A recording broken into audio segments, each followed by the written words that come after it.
Life is full of surprises you can't predict, I thought that night, sitting alone in the small hotel room with Gary. My husband Logan, who had been in another city for the last few months, had already left me so tense. I missed him, of course, but it wasn't just that he wasn't there. It was his negligence, his lack of interest, the real problem. The lonely nights were eating away at my soul, but how was I supposed to know that asking my stepson Gary to drive me to see my father would end with us stuck in a hotel room together? A small hotel room with a single bed. I had no idea what was about to happen. Let me tell you everything from the beginning. Every little detail. Believe me, the end of the story is going to be much more thrilling than you expect. That morning as I left the house, I caught a quick glimpse of myself in the mirror. I was tense, yes, but I still looked good, even with Logan leaving me so alone. I still felt desirable. I still felt alive, but even those feelings were no longer enough. They didn't satisfy me in the kitchen. Gary was finishing breakfast when I called out to him from behind. "You're starting college at the end of the summer. I know, but you need to improve your driving. Come on, take me to your grandfather." He looked at me with that same mischievous smile as always. Gary was a sweet guy with a funny and quirky side, but sometimes he could be a bit troublesome. "Okay, stepmom," he said, joking, "but with one condition. Tell Dad to get me a better car for the summer." "We'll talk," I said curtly, rushing him along. Though inside, I was thinking about making this trip, but I had no idea that the trip wouldn't go as planned. We'd been driving for about 2 hours. I was in the back seat playing with my phone while Gary hummed some random song on the radio, cracking silly jokes every now and then that only made him laugh. Suddenly, the car made a horrible noise, a hiss, and then it shut off completely. "What's happening?" I asked, trying not to sound too scared. "I think the car broke down," Gary muttered. He pulled over to the side of the road, visibly annoyed, so we were stuck in the middle of nowhere.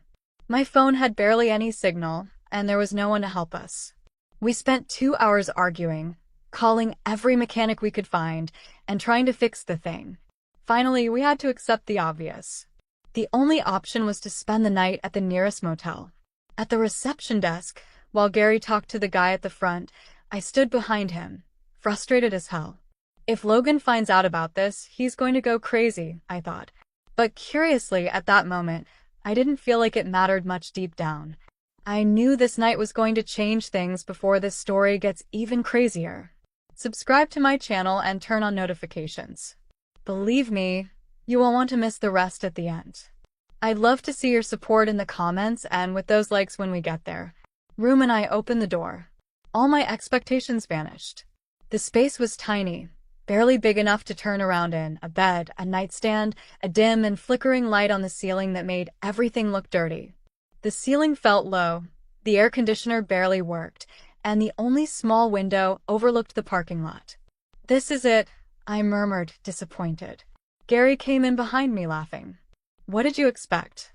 A 5-star hotel, relaxed stepmom? It's just one night." That mocking tone again, that same cheeky smile. It drove me crazy, but at the same time, it awakened something inside me that I couldn't explain.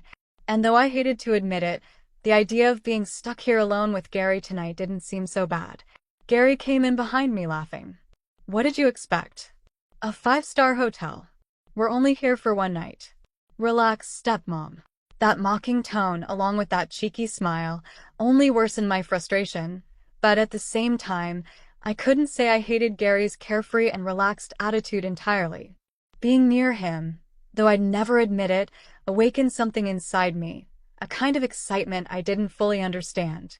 "This heat is killing me," I said, rubbing the back of my neck. "I think I need a shower or I'm going to pass out." Sure, Gary said, flopping onto the bed casually and lying on his back. "This is your kingdom, Carmen. Do whatever you need to feel at home." I looked at him for a second. His slim but toned figure, combined with the slight boyish tone of his face, gave him a strange charm. But I quickly tried to shake the thought from my head. After all, he was Logan's son, my stepson.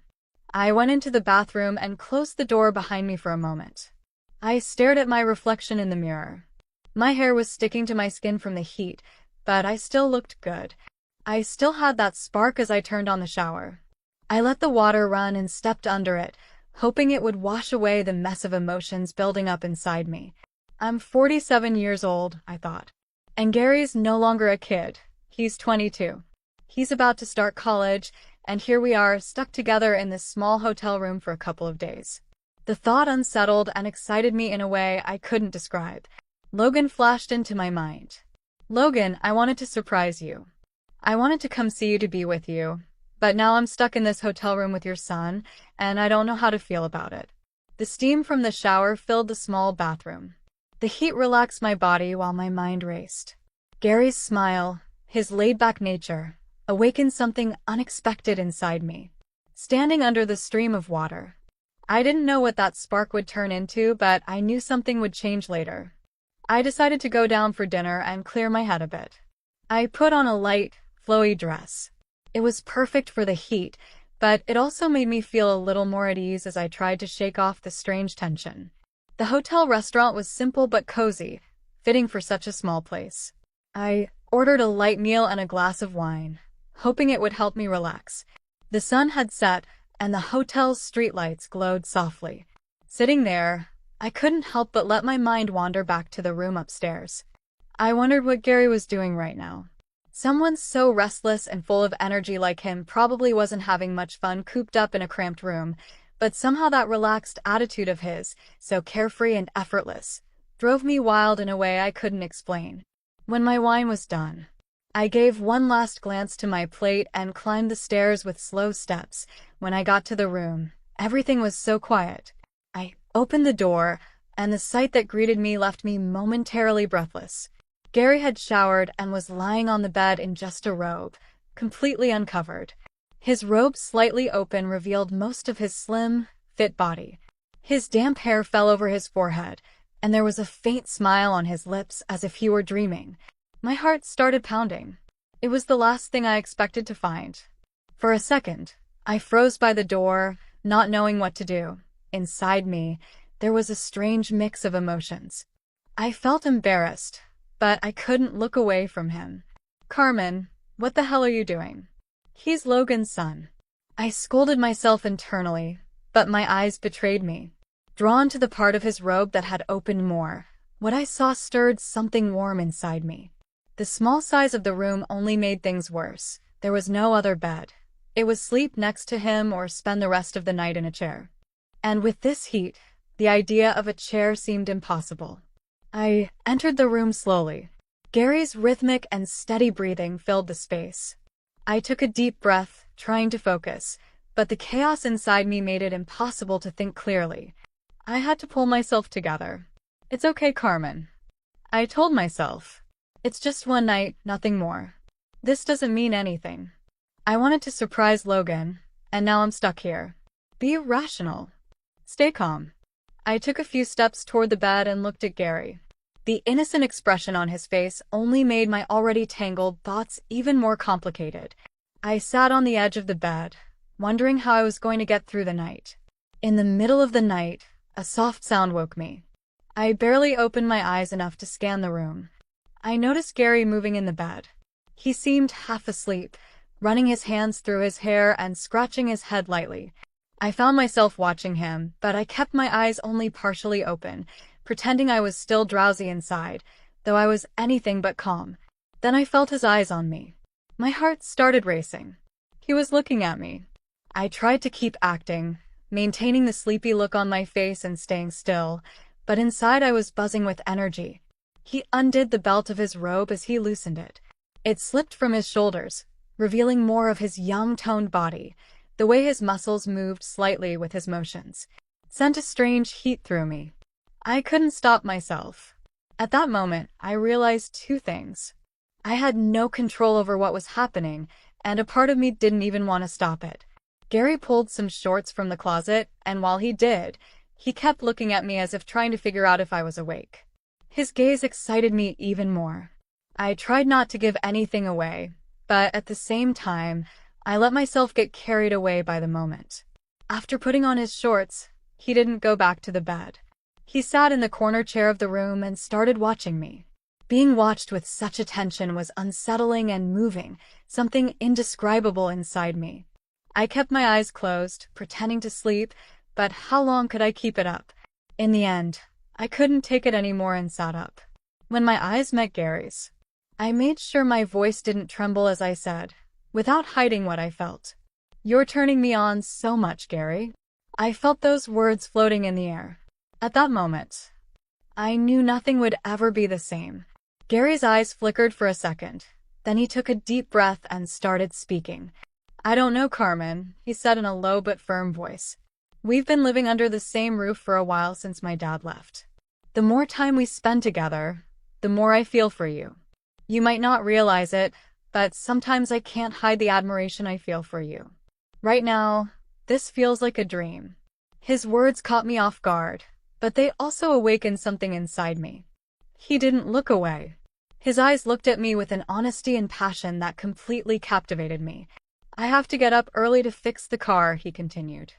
Though his voice sounded like he was trying to convince himself, but his gaze didn't waver at all. "Right now, I can't take my eyes off you, Carmen. I've never felt like this." My heart raced at that moment. I moved to the edge of the bed and sat in the chair right in front of him. My eyes locked onto his. The energy between us was so intense that no words were needed. We sat in silence for a moment before I pursed my lips slightly and fixed my eyes on him. "Gary," I said slowly. My voice conveyed curiosity and challenge. "We're talking about the same thing." Gary's gaze deepened as if he wanted to live this moment through feelings rather than words. He didn't respond, but the look in his eyes said it all. And that's when I realized there was no going back for us. When I looked into his eyes, a wave of courage and uncontrollable desire surged inside me. The mix of hesitation and passion in his eyes only pushed me further. I took a deep breath and began speaking again. My voice calm but firm, drawing all his attention. "When I came into the room, you were asleep, your robe a little open, and I couldn't take my eyes off you. It affected me more than I expected. We can't run from these feelings. We both know it." As my words floated in the air, I took a step forward and stood up slowly. His eyes followed every one of my movements. His breathing quickened. I couldn't contain the excitement overwhelming me.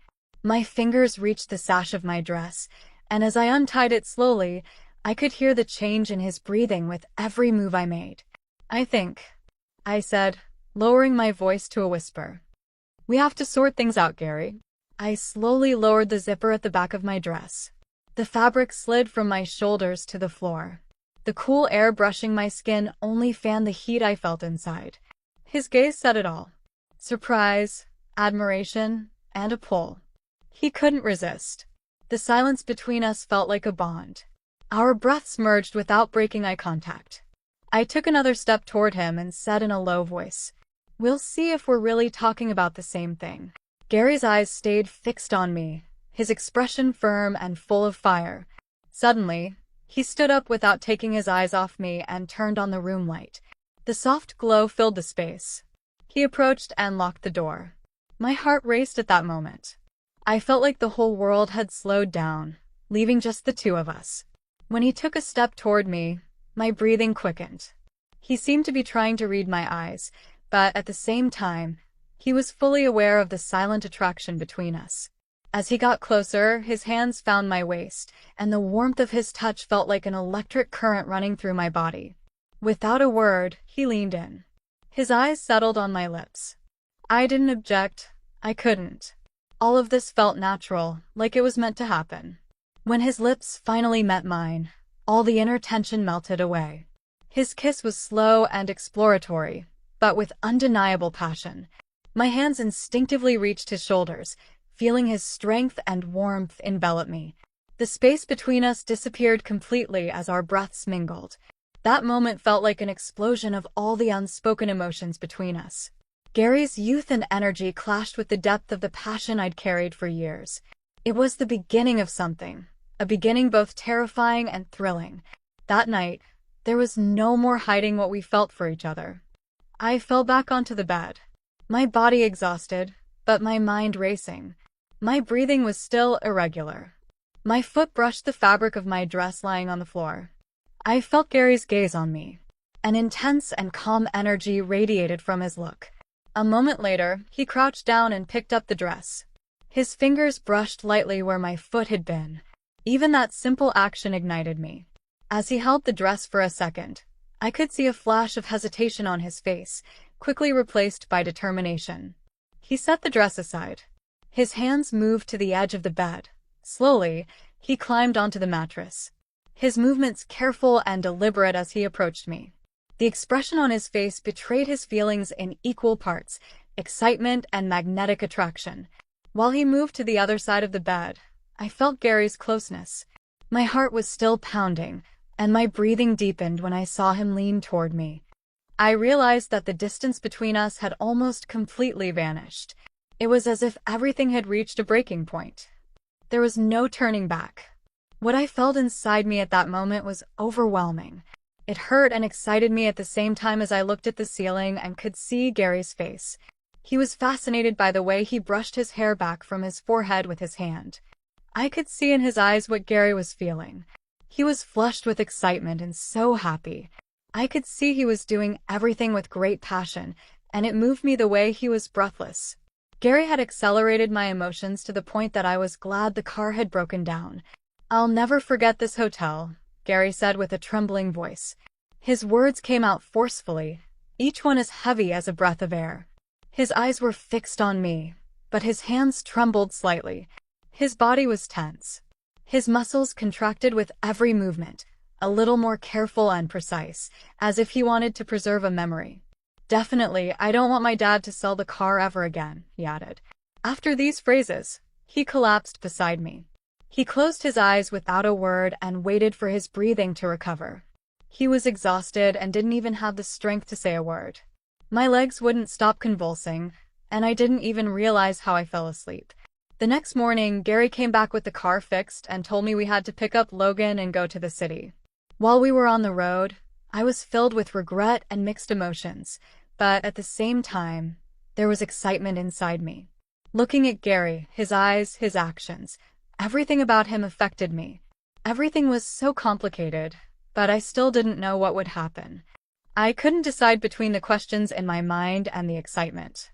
There was only one thing I knew for sure. This trip would be the moment everything changed. If you've made it this far, I know my story has thrilled you. Don't miss more.